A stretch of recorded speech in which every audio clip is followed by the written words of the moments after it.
Бәріне сәлем, сендермен бірге мен, сырлас достарың Санжар Айдар.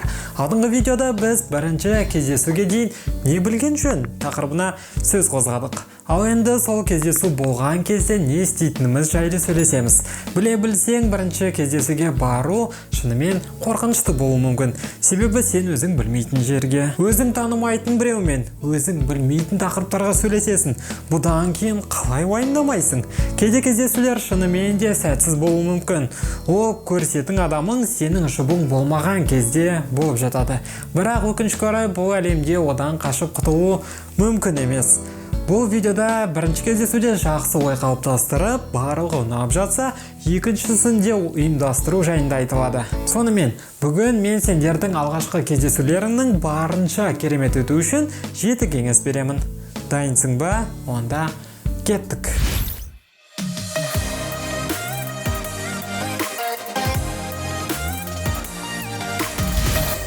Бірінші, өзіңді позитивті ұста. Жаңа айтқанымдай, алғашқы кездесу сен үшін қорқынышты болуы мүмкін.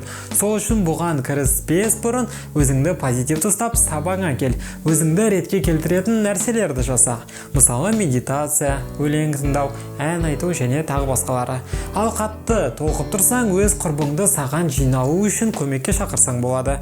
Бірге киім таңдап, мейкап жасау үшін. Осы кезден бастап өзіңді көңілді ұстасаң, кездесу сен үшін керемет өтеді. Екінші, кездесуге сәйкес киім үлгісін таңда. Мен бұл жайында алдындағы видеода айттым, бірақ қайталағаным дұрыс деп отырмын. Кейде әдемі киіну бір мүмкін емес дүние сияқты көрінеді. Сенің киімің саған ыңғайсыздық сезімін тудырмай, айналысатын іс-әрекетіңе сәйкес және жігіттің басын айналдыратындай болуы керек. Үшінші, тура және тез амандасу. Сонымен ұзақ дайындалдық. Кездесу орнына келдік, жігітті көрдік. Басымызда бір сұрақ, онымен қалай амандасамыз? Бұл жерде қысым өз шегіне жетеді. Яғни кез келген адам қобалжуы мүмкін. Сол үшін бұл бөлімді барынша тез әрі білінбейтіндей етіп өткізіп тастау керек. Жай ғана сәлем деп, оны құшақта болды. Жігіт сенің сабырлығыңды көріп, өзіндегі бар жүкті артқа тастайды. Себебі кім мүмкін, кім біледі. Ол да тура солай сен сияқты уайымдаған болар. Төртінші, әңгімені қолдап отыр.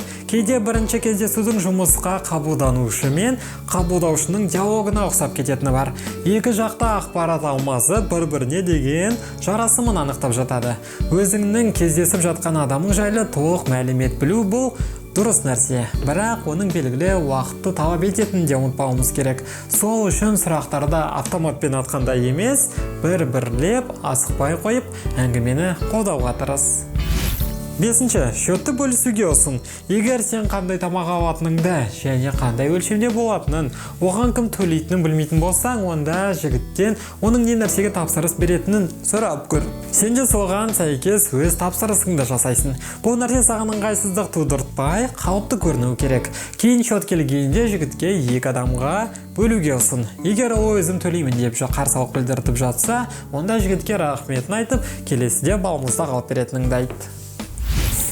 Алтыншы, оған тағы да кездескің келетініңді айт. Егер кеш аяқталуға жақын қалып, екеуіңе де барлығы ұнап жатса, онда оған тағы да кездескің келетініңді айтсаң болады.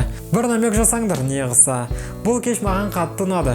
Келесіде қайталасақ қайтеді деуге болады. Немесе ол гитарада ойнай аламын деп мақтанып қалса, онда «Ей, гитарада қашан ойнап беретін болдың?» деп сұрауға болады. Міне осылай сен тағы да бір кездесуге үміттеніп жатқаныңды жігітке білдіре аласың. Жетінші.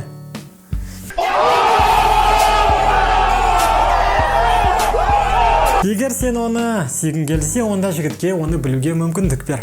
Одан алғашқы қадамын күте бермей, барлығын өз қолыңа алуға тырыс. Керек сәтті күтіп, оның қолынан ұстап, сүйісуге ашық екеніңді білдірт. Жігіт ағаш болып, әлде еш нәрсені түсінбесе, онда ол әрине қиын. Ал пысық болса, барлығын әлде қайда ерте түсініп қоюшы еді. Егер сен алғашқы кездесуде онымен сүйіскің келмесе, онда оны жасауды міндетті емессің. Тіпті ол сенің тамағыңды төлеп берсе де, барлығы өз қалауымен болу керек. Ал бүгінге осы айтылған кеңестер пайдалы болып, видео саған ұнады деген ойдамын. Арманыңдағы жігітіңді тезірек қаратуыңа тілектеспін. Сол себепті тез лайк басып, өз пікіріңді төменге жаз. Бұл тақырып жайында көбірек ақпарат білгің келсе, дәл қазір менің төмендегі инстаграмыма кірсем болады. Жаңа видеолардан қорғалмау үшін каналға тіркелуді ұмытпа. Сенімен бүгін болған мен Санжар Айдар. Келесі видеоларда көріскенше.